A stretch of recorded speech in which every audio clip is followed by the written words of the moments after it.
Ano ba yung mga violation na maaaring mag-cause sa atin na mahuli tayo sa mga checkpoint o sa mga operation ng mga LTO? What's up, and good morning sa inyo lahat dyan mga katropaps.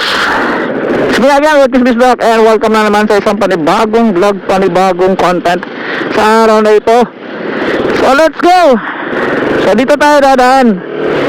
And so ayan ay meron tayong pag-uusapan na isang magandang topic, at I'm sure na makaka-relate kayo, especially sa mga nagmamotor, sa mga rider.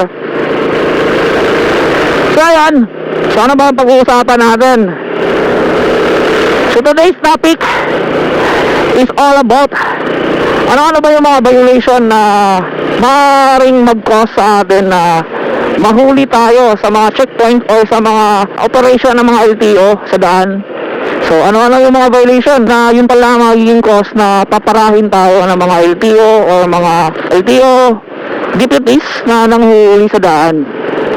So kung ikaw ay isa sa rider na gusto malaman yung mga bagay na patungkol sa mga violation, mga iba't ibang violation or common violation na maaaring dahilan kung bakit ka paparahin ng mga nanguhuli sa daan.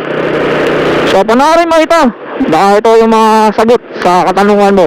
Panoorin mo ito hanggang matapos, and huwag kalimutang mag-like and also pakishare ng video na ito. At kung hindi ka pa nakasubscribe, don't forget to subscribe and click the button para updated kayo sa mga bago nating uploads. The most common na paparahin ka habang tumatakbo ka sa daan, din sa unahan ay hindi mo napansin may LTO pala na nanguhuli. Unang-una titingnan ng mga LTO dyan o yung mga nanguhuli is yung helmet. Kapag once hindi ka naka-helmet, automatically paparahin ka yan, di ba? So yan ang common na pinakaunang tinitingnan ng mga nanguhuli, yung helmet. So isa ka sa rider na hindi mahilig mag-helmet, o yung mga nakaangkas sa'yo hindi naka-helmet, hindi na yan bago. Kapag nakita mong may LTO o hindi mo napansin may LTO at pinara ka, at alam mong hindi ka naka-helmet o yung nakaangkas sa'yo hindi naka-helmet, ay possibly yun ang pinaka most reason, no, bakit ka pinara, dahil wala kang helmet. So yun ang first thing na maring reason kung bakit ka pinara bigla na mga nanghuli. So napaka-importante talaga mag-helmet, kasi hindi naman yan lang for the safety ng rider, kundi para din makaiwas sa huli ng mga mismong nanghuli dito sa daan, di ba? So yun, kailangan-importante mag-helmet while nagmomotor ikaw at saka yung angkas mo. Hindi pwedeng yung driver lang naka-helmet. Ayun, nabulunan pa. So dapat din mag-helmet yung nakaangkas, di ba? And pangalawa, ano ba yung pangalawa na maaaring reason bakit ka pinara bigla ng mga nanguhuli? So pangalawa is yung side mirror. So pag nakita yan sa malayo ng mga LTO, yung mga nanguhuli, wala kang side mirror, isa din yan sa mapapara ka talaga. So yun ang pangalawa na common reason. So hindi pa tinanggal yung Christmas tree dito, pero hindi ko siya nakita kagabi o na isang gabi na pinailawan. Siguro hindi na siya pinapailaw, so hindi pa tinanggal yung Christmas tree. So dami talagang mga nagja-jogging dito sa New City Hall of Tagum. So yun ang isa sa common na, yung side mirror. Kapag wala kang side mirror sa motorsiklo mo, or meron pa side mirror pero napakaliit, di ba? Medyo mahuhuli ka din dyan. Although hindi naman ganun ka-stricto yung side mirror, kasi as long as may side mirror ka. So yun, isa din yung sa reason bakit ka napapara dahil sa side mirror, yun, no? Gaya ng Raider na yun. Ang ganda ng Raider, tayo look, kompleto yung accessories sa pampaganda bilang tayo look, pero walang side mirror, di ba? So importante may side mirror tayo para hindi tayo mapara sa daan. Aside of that, napaka-importante din meron tayo side mirror, kasi Very useful po yan kapag liliko tayo or kailangan natin malaman kung may nakasunod ba, kung ano ang nakasunod sa atin sa likuran. So importante may side mirror tayo na nakakabit sa ating mga motor. So malaking bagay yan, nakakatulong sa safety sa ating pagmamotor.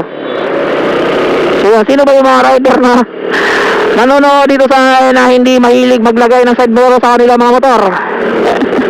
Shoutout sa inyo. Hopefully hindi kayo mapara at hindi kayo magkaroon ng violation na mga mismo nahuli sa daan.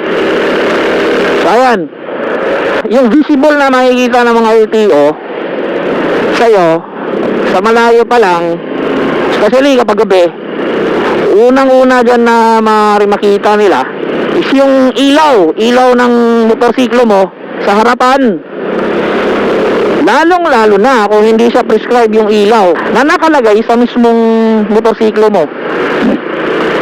For example, yung sa park light ng motor mo o sa harapan, sa headlight is hindi siya yellow or hindi siya white.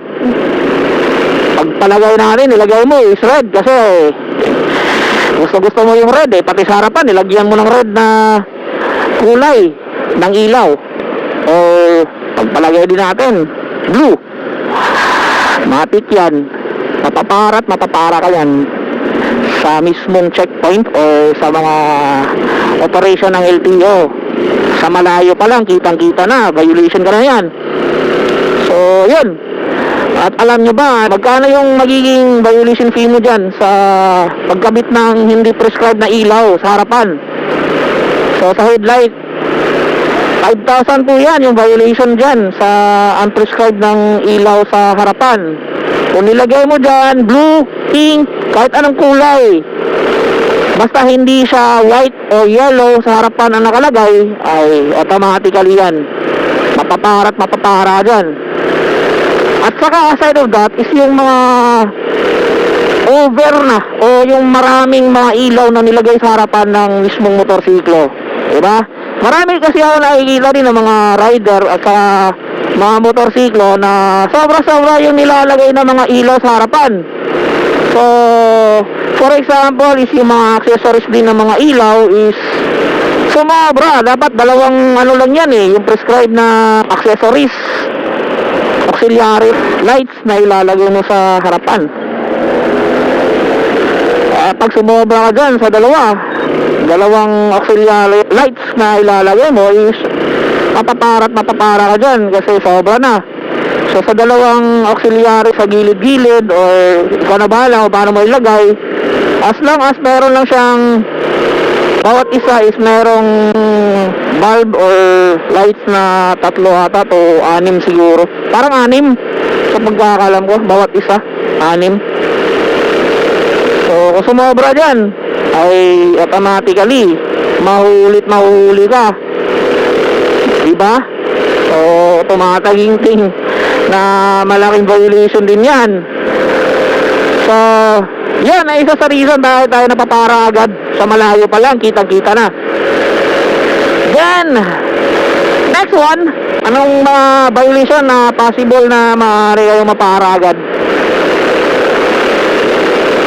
Next one is yung mismong rim ng motorsiklo mo. For example, sa mga scooter na maliliit, 14 lang yung size ng kanilang mga rim at gulong na dapat o original na nilalagay dyan. May iba kasi yung mga scooter o small scooter city na binabago o pinapalitan ng mas malaking rim from 14 to 17 or something, pinapalaki yung kanila mga rim. So hindi na yun advisable, malaking violation din po yun, diba?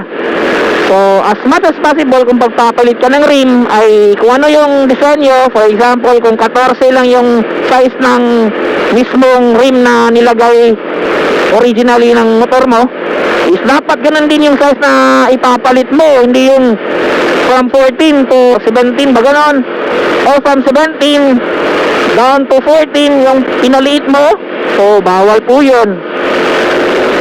So ganon, kasi yun ang nakalagay sa rules and regulations sa traffic ng LTO, no? Ng mga violation.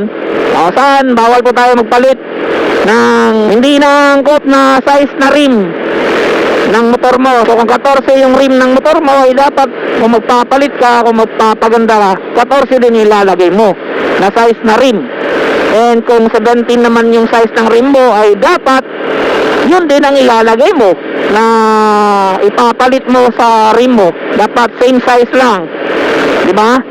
Ganon dapat. So mapapara ka bigla dyan. Marami ding mga hindi nakakalam yan eh. Yung mga puro lang paganda ng motor, pero hindi nila alam na bawal pala yun, di ba? So marami mga rider na ganun. So pagdating sa huli ay sasabihin niya, sir, maganda naman yung ganyan, hindi naman siguro yung ganyan, bawal yung ganyan. Yun, ganun nga. So bago tayo magpalit, dapat alamin natin yung mga bagay-bagay na bawal at hindi, di ba? Ganun yun.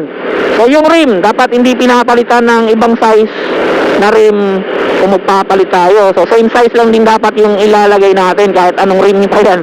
As long as same size, di ba? So yun, isa yun sa Maria yung biglang mahuli sa malayuan pa lang, makikita nila. Ganun, para ka talaga dyan.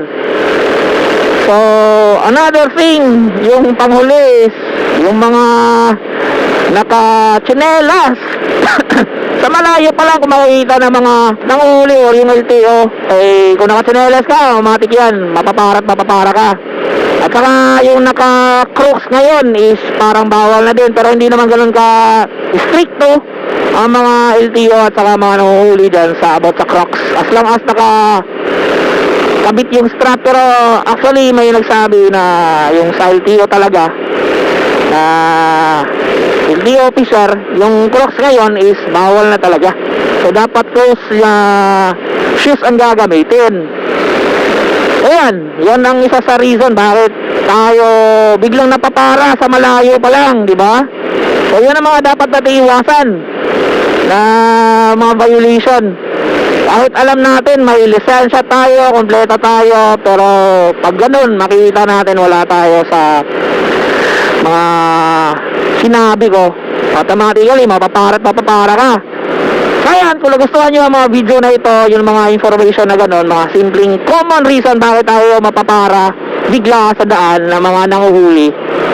Kapag nagustuhan nyo ito at send tayo sa mga idea na sinasabi ko, hopefully you like this video and pakishare na lang din. And also subscribe. Yun lang. Yung contact din. So ayan, nandito na ako. And don't forget to comment sa mga anong masasabi niya sa mga sinasabi ko.